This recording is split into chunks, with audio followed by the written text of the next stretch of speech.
नमस्कार दोस्तों। शशि अग्रवाल चैनल के अंदर मैं डॉक्टर शशि अग्रवाल आप सबका स्वागत करती हूँ। और आज हम चर्चा करेंगे, बातचीत करेंगे एक बहुत ही महत्वपूर्ण विषय पे, एक अच्छी सासू माँ कैसे बने। ये जो टॉपिक है बहुत ही रेलेवेंट है, क्योंकि मैं भी 1-2 साल के अंदर जो है सास बनने वाली हूँ और मेरे फ्रेंड सर्कल के अंदर भी काफ़ी लोग जो हैं वो सास बनने की तैयारी कर रहे हैं। जनरली क्या होता है कि बहू ही जो लड़की होती है उसके लिए एक सास जो है फोबिया होती है।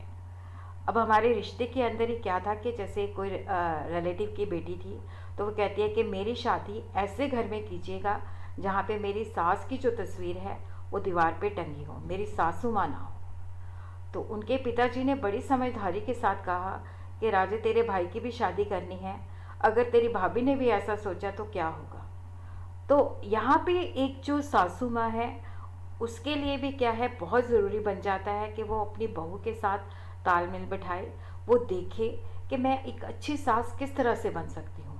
देखो, आपकी गली मोहल्ले के अंदर, आपके दोस्तों के सर्कल के अंदर बहुत सारी ऐसे लोग होते हैं जो अच्छी मदर इन लॉ होते हैं और ख़राब मदर इन लॉ होते हैं। तो आप अच्छे जो लोग हैं, जो अच्छे अपनी बहू के साथ तालमेल करते हैं, उनके साथ अपना रिश्ता बढ़ाइए ताकि आप जो है अपनी बहू की जो विचारधारा है उसको अच्छी तरह से समझ सकें। तो यहाँ पे मैं कुछ आपको बताना चाहती हूँ कि यहाँ पे जो मैंने सारी पिक्चर्स दी हैं, ये जो है, इनके सबके जो अपनी सासू माँ के साथ रिलेशन है वो बहुत ही अच्छे हैं। ये मेरी ताई जी की डॉटर इन लॉ है। दोनों ही अब इस दुनिया में नहीं है। ताई जी थोड़े थे तेज थे, बट फिर भी क्या था कि भाभी और ताई जी का जो रिश्ता था, भाभी और अम्मा का जो रिश्ता था वो बहुत ही मधुर था और पूरी ज़िंदगी वो तालमेल के साथ ही चला है। और उसी तरह ही देखो, यहाँ पे मेरे अपने भाभी जी हैं जिनकी अनटाइमली डेथ हो गई, बट मेरे भाभी जी अगर मैं कहूँ तो वो रिलेशनशिप के अंदर एक्सपर्ट थे, क्योंकि उनको पता होता था कि मैंने किसके साथ रिलेशन बनाना है, किसके साथ नहीं बनाना। और दोनों बहुएं उनकी बहुत ही आज्ञाकारी थी, उनकी रिस्पेक्ट करती थी।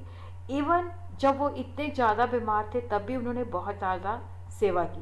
तो भाभी जी जो थे अपनी बहुओं के साथ उनका जो तालमेल था बहुत ही अच्छा था। अगर मैं बात करूं अपनी मदर इन लॉ की, तो मेरी मदर इन लॉ जैसी मदर इन लॉ किसी की हो ही नहीं सकती।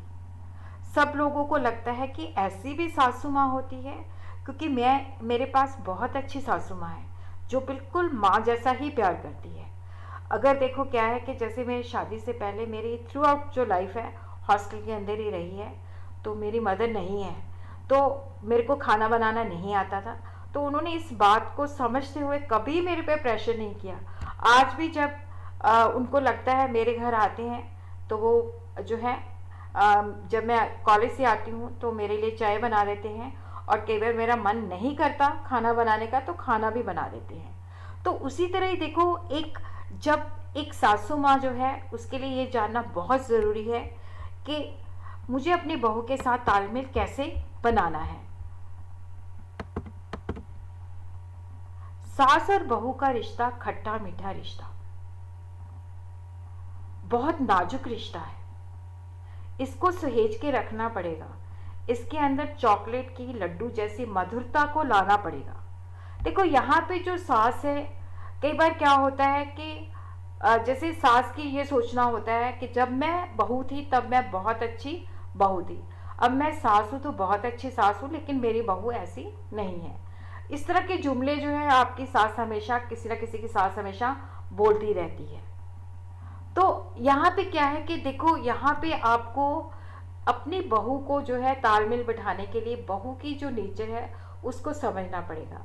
बहू आपकी मॉडर्न है, ट्रेडिशनल है, बहू की नेचर कैसी है, रिजर्व है, गुस्से वाली है, किस तरह की नेचर है, फजूल खर्च है, किस तरह की है, घर के कामों के अंदर इंटरेस्ट लेती है या नहीं लेती है।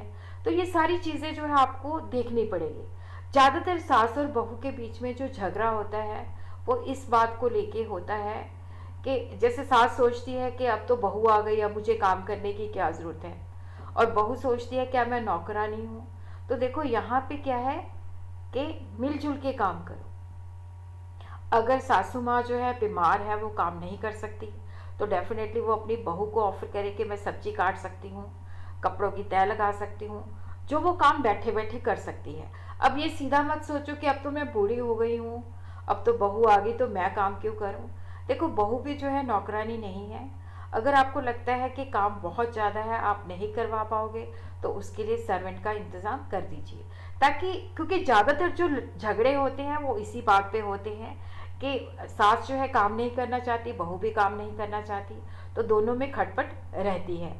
और उसी तरह बहू जो है आपसे जब आपका सुझाव मांगे तभी आप सुझाव दो, उसके किसी भी काम के अंदर जो है दखल अंदाजी ना करो, तभी आपका जो रिश्ता है वो मधुर रहता है। ताली दोनों हाथों से बजती है, रिश्ते तभी संभलते हैं जब दोनों झुकना चाहते हो। देखो, यहाँ पे सासू माँ के अंदर भी है कि मैंने अच्छी सासू माँ बनना है, और बहू को भी है कि मैंने अपनी सास के साथ अच्छा रिलेशन बिल्ड करना है।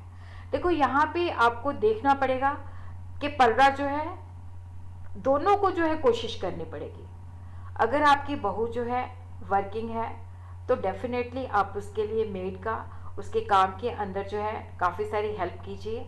अगर वो जो है वहाँ से आती है, अपनी जॉब से आती है, तो ये मत एक्सपेक्ट कीजिए कि वो सीधा आके आपके लिए चाय बनाए। आप भी कभी कभी उसको चाय जो है ऑफर कर सकते हैं।